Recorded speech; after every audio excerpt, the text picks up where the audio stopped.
What's up, everybody? Welcome to WBTV. Today on the show, we're going to be talking Farrakhan. We're going to be talking Trump and the Baylor girls basketball team. We're going to be talking William Barr. Also, my homeboy, Sam Robinson, going to be joining me right here on WBTV.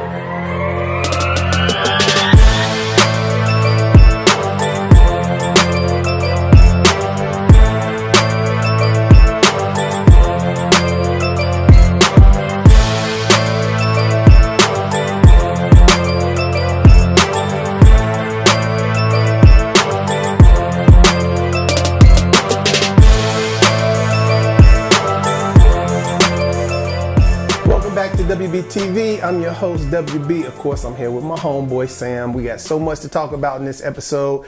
We've been waiting to deal with something like this, and it's finally happening. Minister Farrakhan booted off of social media. Now, I told people when they kicked Alex Jones off of all the Spotify and Apple and everything else, everybody was getting happy. I said, wait a minute now. If this happens to him, this can also happen to us. This is a slippery road that we're going down. Minister Farrakhan, to many of us, doesn't come off as hate speech, but to some people it does. And that's why they're justifying kicking him off. Sam, what do you think about all this, man? I mean, I think you are exactly correct, right? So people, once you open that door, when does that door ever close, right? So some may say that Minister Farrakhan is spewing hate speech. Some may say Milo, maybe even the far right Nazis or others, right? Lisa Lomer, people Lisa like Lomer, that. Yeah, I mean, you even look at some of the stuff that some of these news anchors like Laura Ingraham says, you know, she's pushing those boundaries, but yet she's a news anchor and she still has her show, even though she's lost some sponsors. But where do we draw that line between social media platforms enforcing, you know, the First Amendment and limiting free speech versus providing a platform for everyone to share their voice, you know? Well, I think of it a little bit differently too. You know, for me, I tell people this all the time on the radio side, that if you look at MSNBC, they're just like Fox. They're just on the left. I mean, you have the same extremism, but it's from a left point of view. But when you look at what's happening with Lisa Lomer and Alex Jones and Minister Farrakhan being removed, to me, this isn't even about First Amendment or any journalistic perspective. To me, I think they're doing a test. I think they're trying to test to see what the outrage is going to be from the public if they're removing people like this. Because see, this is the thing. The one thing I do know, if I don't know nothing else, this government doesn't want anybody to have too much power. And every one of these people that they removed off the internet had a huge following. Oh, yeah. And so when you have that mixture of having a huge following and there's no corporate control, see, that's the other part of this that nobody's paying attention to, because with Laura Ingraham and Lou Dobbs or Chris Hayes or whoever you want to bring up or you know, Como on CNN, it's corporations that's controlling that because they work for the corporations. That's true. With these individuals, it was no corporation controlling them. Minister Farrakhan is not controlled by a corporation. Lisa Lomer, Laura Loomer is not controlled by a corporation. Alex Jones not controlled by a corporation. Is this them, the federal government, doing this to see, is this a way that we can control these people with large crowds? Oh, I have no doubt. I mean, Google, Facebook, all the big tech giants have been working with the federal government. They've signed pledges with the federal government. They're always lobbying the federal government. They want tax dollars. They want that tax-free money. And so they're using this. I can see that as an experiment, right? These people, and like you said, the most important thing you said there is they're not able to control these individuals. And they saw that with Alex Jones from way back in the day in the early 90s, late 90s, when he was making those, you know, they called him anti-government, but it was really like police state videos. The Bilderberg. The Bilderberg. Yeah, he was talking about the Trilateral Commission, Illuminati. CFR, the Illuminati. Yeah. You know, that was the original test. And now they're just escalating that test up and say, okay, now we have, you know, Minister Farrakhan and these others that have been out here. They have a large following. If we kick them off, what would the impact be to all these people? Are they going to go somewhere else? Are they going to go underground? Or is there going to be riots in the streets where people are saying, you guys are overstepping your bounds? And if nobody does riot in the streets, what's the next step? Well, I think this, see, I'm somebody who, I look at everything from a historical perspective, right? So even if you don't believe in religion, just humor me with this. You can take this all the way back to Jesus Christ. I mean, think about it. They crucified Jesus and the reaction was nothing. Then you look at the civil rights movement, you think about what happened then, from killing the Kennedys to killing King to killing Malcolm X. Nothing happened then. Right. And so they're doing this over and over again. They do things to test to see what people will do and won't do. And when there's a minimum reaction, then they know, hey, if we need to get rid of somebody, we can get rid of them. It's no problem at all.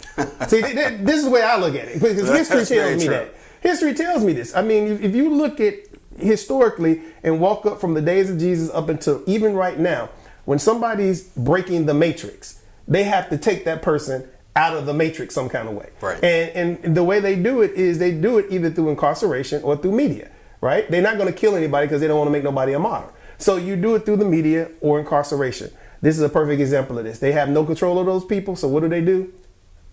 They pull them off the internet. They kick them off. Yeah, they're not going to kill you. It's not the old school CIA, FBI, and black hat organizations, alphabet boys taking people out. They're just removing you from power. And everything's based around social media these days. You know, it seems like everything is internet based, online based. Whether you're searching for a job, you're looking at TV. The traditional cable model is going away because social media and tech companies are coming out with ways where we could deliver you the same content faster than streaming to your phone.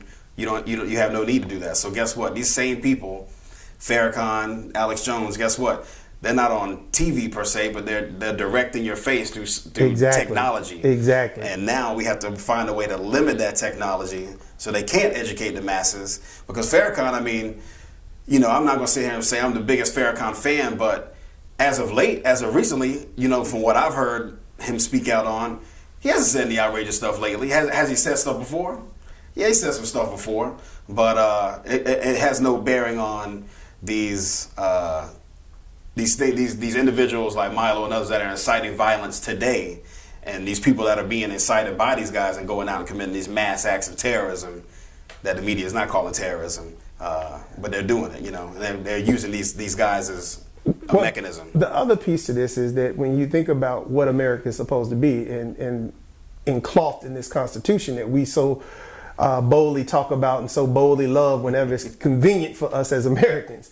This goes completely against the First Amendment. The First Amendment is about freedom of speech. And if your truth is your truth, it's your truth. Right. Whether I believe it or you believe it or whoever believes it, if that's the truth that you believe, then how are you talking as a terrorist? How are you talking as somebody that has hate speech if that's what you truly believe? Right. So under the First Amendment, I would make the argument that nobody really has hate speech if that's their true belief, because that's what they believe. Now, society may look at it and tell you something differently, but the truth of the matter is your truth is your truth. All right, we're about to take a commercial break, but when we come back, we got to talk a little bit about the Baylor girls basketball team going to see Trump at the White House. Also, we got to talk about Taylor Swift. Oh my, Taylor Swift, Tyler Smith, whatever. She done seen some black girl magic and thought she could catch some. We got to talk about that when we come back. Watching WBTV.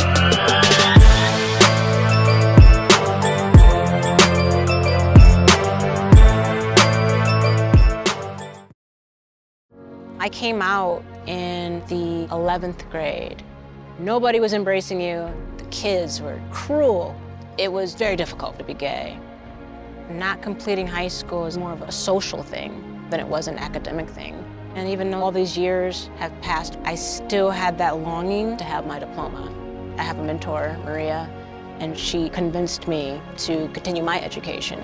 Just never judges. She's a true role model. From the depths of my heart, I thank you, Maria, for being a friend and a beautiful person. No one receives a diploma alone, and I'm honored to share this moment with you. Thank you.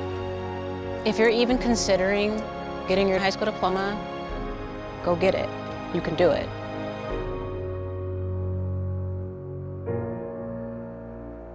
Find free adult education classes near you at finishyourdiploma.org.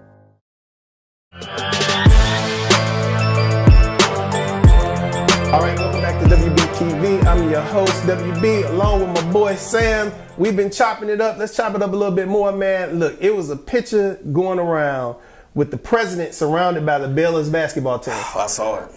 Man, let me tell you something. Every one of them women in that picture, even the white women, you could have made a meme of their faces on how they felt about this president. And see, the great thing about this to me, President Trump is hilarious to me. Let me tell you, he's comedy to me. He's just straight comedy. I was telling Melania, we're going to have the greatest celebration for the girls basketball team. I have Big Macs. I have Burger King. He's the king of burgers. I'm the king of the world. I got some chicky filet. I got it all for you ladies. Have at the feast. They looking at him like, really? Really? You're just going to give us fast food now? Right. This man he's hilarious to me. I mean, just absolutely hilarious. But in a serious vein, I wonder if these players even had a right to object going because of the college and the universities. Because it didn't look like they wanted to be there. I doubt they did. You know, it's different when the professional athletes step out. Mm-hmm. But when these college players who are essentially controlled by that university, told what to wear, when to be at practice, when to lift, when to go to study hall, when to eat, when they say, hey, we're going to see the president, you're coming with us, or your scholarship may be on the line, they're going to get on that bus.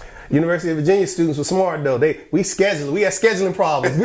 We can't come. We got scheduling problems. So they were smart about theirs, but you could tell in the photograph how uncomfortable the girls were, and even some of the coaches being there. And it's really what's sad about this whole Trump administration. If the man wasn't the way he was, right? If he doesn't get impeached, if he doesn't get brought down, which I don't think is going to happen personally, but if that doesn't happen, 50 years, 100 years from now, people don't realize he's going to be looked at as one of the greatest presidents we've ever had. Statistically speaking, not because of his actions, but when you look at the unemployment rate, when you look at the job creation, when you look at the Wall Street, they're talking about putting infrastructure into place. They're talking about doing something with student loans. If all that stuff happens, major tax legislation, 100 years from now, when they go back to review him, they're going to be, on one hand, talking about what he did statistically. On the other hand, they're going to be like, what the hell was going on in the country that make this man be president at the same time? I mean, they're going to be thinking we were crazy.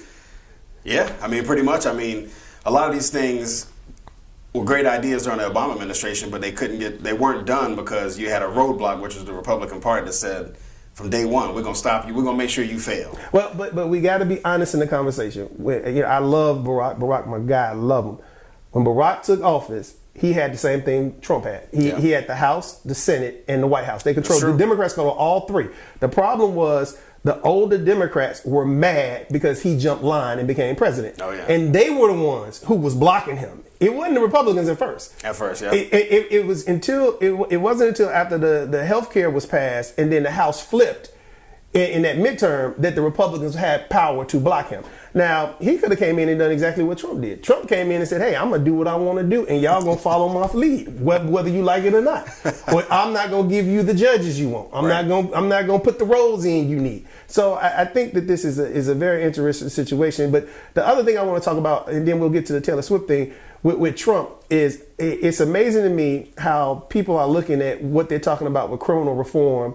And really, the reason they're doing criminal reform is because you have this big outbreak of opioid use in the white community with meth and everything else. When crack cocaine was blowing up in the black community, when reefer was real big in the black community, it wasn't no criminal reform. You were going to jail. Now all of a sudden you want criminal reform? Right. See, these are the little things that I try to highlight to people to show them that even though this seems like it's something good, it's really not something good. It's affirmative action, supposed to be for black people, right? But they wrote it in a way where minorities and women benefit. They've benefited more than anybody else. Oh, yeah. The 13th, 14th, 15th amendments, those are black amendments. They were written for the black slaves. The reason why you can come here and have a baby and your child is a citizen is because of those amendments.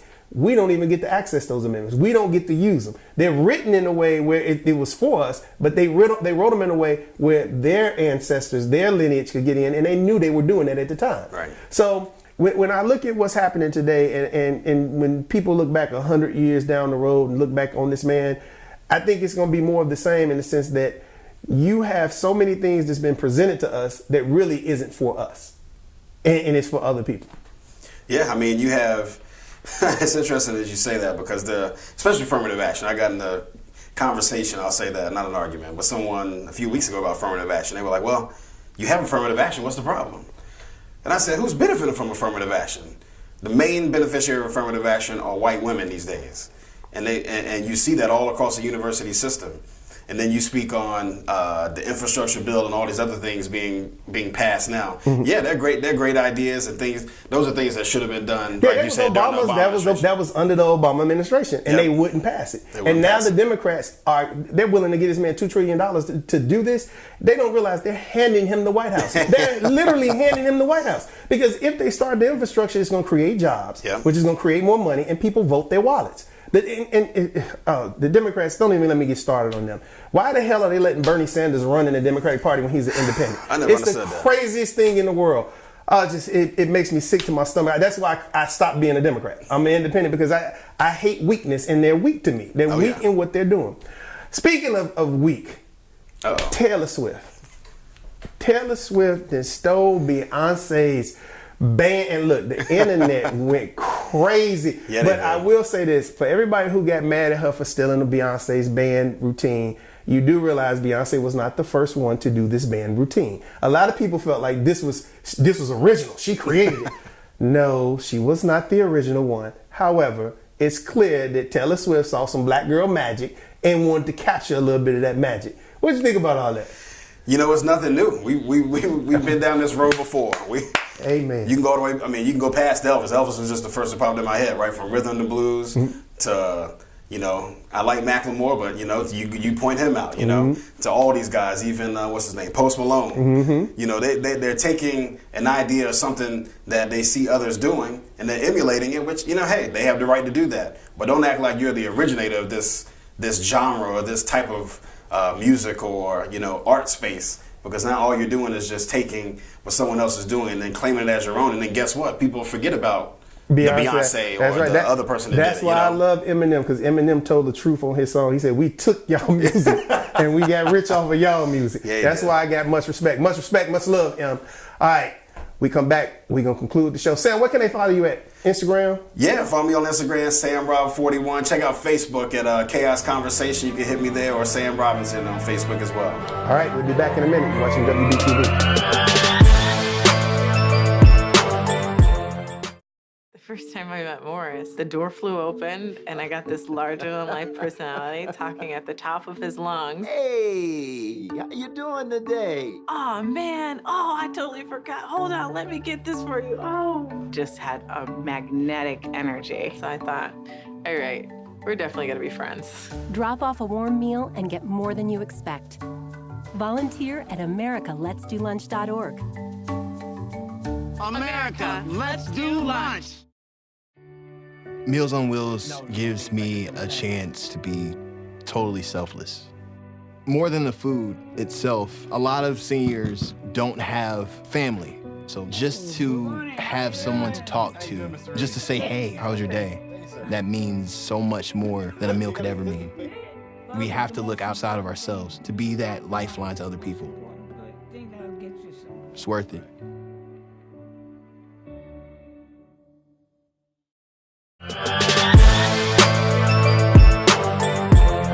Welcome back to WBTV. I'm here with my man Sam. Sam, let's hit a little bit on William Barr. You know, he went before Congress one day to testify about the whole Mueller situation in the report. Then he said, "Oh, the hell with y'all. I ain't coming back the second day because I don't want to answer your questions." Now, let me tell you what I find interesting about all this. It's not even the Barr thing that's interesting to me.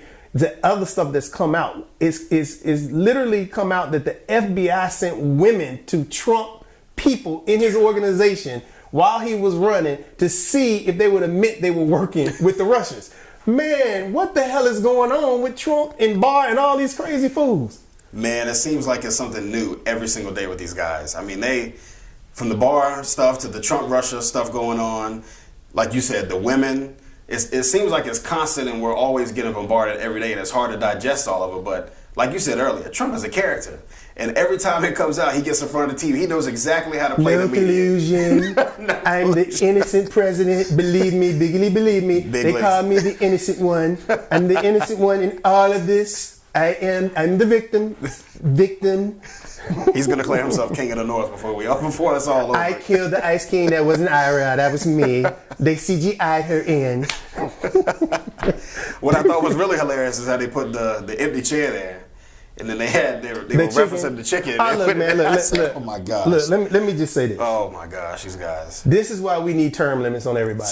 because that old man thought he was funny as Right. I'm gonna put this chicken right here and I'm gonna bring some Kentucky Fried Chicken right here, and he thought it was funny. Oh my goodness. It was racist as hell. Yeah, it was. Then he offered the sister for. Did you see the sister? He offered the sister a piece of chicken. She's like, hell no. Think I'm gonna eat this chicken up here in front of these fools? What in the Oh, world? my gosh. Man, look, this is why we need term limits on everybody. Once you get, I'm sorry, I love elderly people. They got all the wisdom in the world.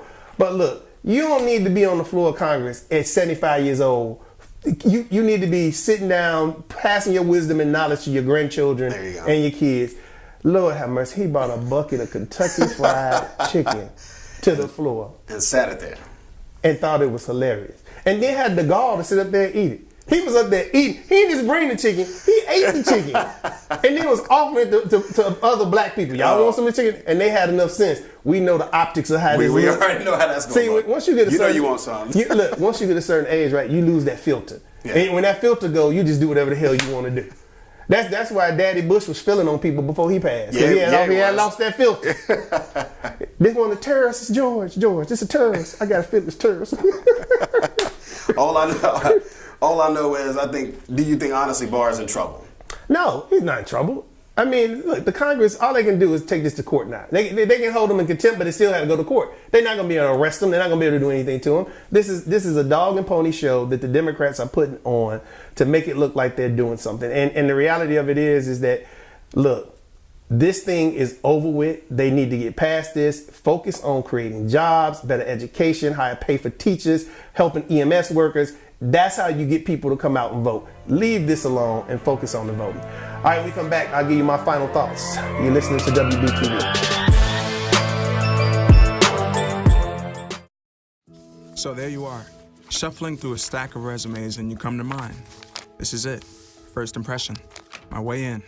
But can my resume show you how I truly stand out? Like that I was studying, going to night school while working 2 jobs just to help my parents pay for groceries. Or being the first one to always step up. No, that's something you just can't put on paper. Look beyond the resume and discover new ways to develop great talent that is dedicated, hardworking, and determined like me. I understand. I know it's not your typical resume. Okay, well... But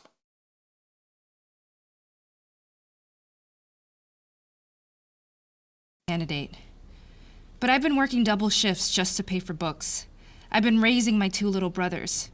I'm determined, driven, motivated. Isn't that what you're looking for? Look beyond the resume and discover new ways to develop great talent at gradsoflife.org.